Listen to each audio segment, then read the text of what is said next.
আমরা আজকে সফল, আমাদের সফল একজন। আমরা আসলে ধন্যবাদ মাননীয় প্রধানমন্ত্রী, ধন্যবাদ শিক্ষামন্ত্রী, ধন্যবাদ ওয়ার্ল্ড, সবাই যারা এই রিলেটেড সবাইকে ধন্যবাদ। এটা হলো যে ছাত্র সংগঠন যদি ছাত্ররা যদি কখনো আন্দোলনে নামে তাহলে সেটা সফল হয়, এটা আরো একবার প্রমাণ হলো। ধন্যবাদ ধন্যবাদ ঢাকা বিশ্ববিদ্যালয়ের প্রতিনিধি, ধন্যবাদ সবাইকে। একটাই দাবি ছিল আমাদের, সেটা মেনে নেওয়া হয়েছে এবং আজকে একদিনেরই মানে আমাদের একদিনের জাস্ট অভিব্যক্তি ছিল এটা। আমরা একদিনের রাস্তায় এসেছি, আন্দোলন করেছি। আমাদের দাবি না বলে বলা যায় যে এটা আমাদের আবদার ছিল যে আমাদের জীবন মুক্তি দেওয়া হোক। ওনারা আমাদের সেই আবদার রেখেছেন, আমরা ওনাদের কাছে মানে কৃতজ্ঞ এবং ভালোবাসা হলো তাদের জন্য যারা আমাদের সমস্যাগুলো উপলব্ধি করেছে। প্রহসনমূলক একটা সিদ্ধান্ত নেওয়া হয়েছিল, আজকের আন্দোলনের মাধ্যমে আমরা সেই প্রহসনমূলক সিদ্ধান্ত প্রত্যাহার করতে বাধ্য হয়েছে।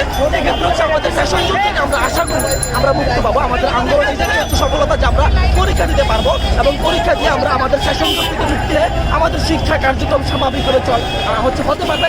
এই জন্য হচ্ছে আমরা অত্যন্ত আনন্দিত এবং উচ্ছ্বাসিত। ধন্যবাদ। আমাদের স্থগিত পরীক্ষাগুলো চলমান করার সিদ্ধান্ত নিয়েছে, এটা আমরা খুবই আনন্দিত। কিন্তু আমরা এটাও বলতে চাই, এই সব পরীক্ষা নিয়ে আমাদের সাথে আর যেন তালবাহানা আর যেন প্রহসন না চলে। আমরা আমাদের সেশন পার করে পরবর্তী সেশনে যেতে চাচ্ছি, আর যেন আমরা সেশন যেতে আটকে না থাকি। এই সিদ্ধান্তের কারণে আমরা আসলে খুবই আনন্দিত, আমাদের আন্দোলন সফল হয়েছে।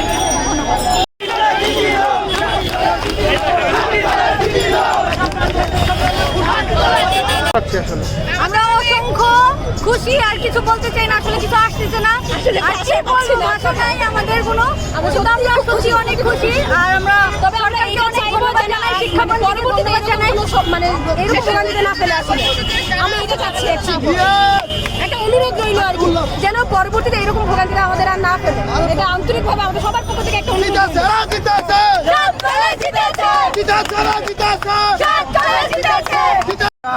এখন অবস্থান করছি রাজধানীর নীলক্ষেত মোড়ে।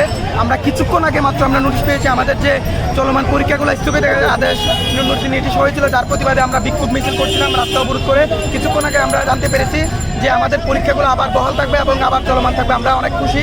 ধন্যবাদ সংশ্লিষ্ট সবাইকে এবং সাংবাদিক ভাইরা যারা ছিলেন, যারা আমাদের জন্য অক্লান্ত পরিশ্রম করে এত সময় ছিলেন, সবাইকে ধন্যবাদ। এবং শিক্ষার্থীদের অনুরোধ করব, আমরা আমাদের পরীক্ষাগুলো আবার সচল রয়েছে। আপনারা সবাই পড়ার টেবিলে বসেন এবং পড়াশোনা করেন এবং সুন্দর করে পরীক্ষা দেন। ধন্যবাদ সবাইকে। সকাল থেকে দাঁড়িয়েছি, কত মাত্র 13 জন নিয়ে আমরা শুরু করছিলাম এই জায়গায়। মানুষ তো পুলিশ এখন বলছে আপনি এই কজন কেন, তোমার টাইপে নিয়ে পরে তারা সবাই আসছে এবং অনেক ভালো লাগছে আমার যে হাবিব তাবির মেনে নিয়েছে। এবং আমার দাবি যাচ্ছে যে অতি শীঘ্র যে আজকের যে পরীক্ষাটা ছিল এটা কবে ডিক্লারেশন দিতে হবে, কারণ প্রত্যেক পরীক্ষা শেষ হয়ে গেছে। ধন্যবাদ। প্রথমে ধন্যবাদ জানাচ্ছি শিক্ষা মন্ত্রণালয়, ঢাকা বিশ্ববিদ্যালয়ের প্রশাসন, ছাত্র প্রশাসনকে আমাদের ছাত্র সমাজের যুক্তি দাবি মেনে নেওয়ার জন্য, এবং একই সাথে তাদের কাছে উদ্যত আহ্বান জানাবো অনতিবিলম্বে আমাদের শিক্ষা প্রতিষ্ঠানগুলো খুলে দিন, আমাদেরকে সরাসরি ক্লাস করার সুযোগ দিন এবং অছাত্র বহিরাগত মুক্ত মেধাবী অগ্রাধিকার ভিত্তিতে আবাসিক হলগুলো খুলে দিন। ধন্যবাদ জানাচ্ছি শিক্ষা মন্ত্রণালয় যারা দায়িত্বরত রয়েছেন এবং দাবি প্রশাসন, ছাত্রদের প্রশাসন যে ছাত্রদের ন্যায্য দাবি আপনারা মেনে নিয়েছেন, ছাত্রদের অধিকারের কথা বলেছেন।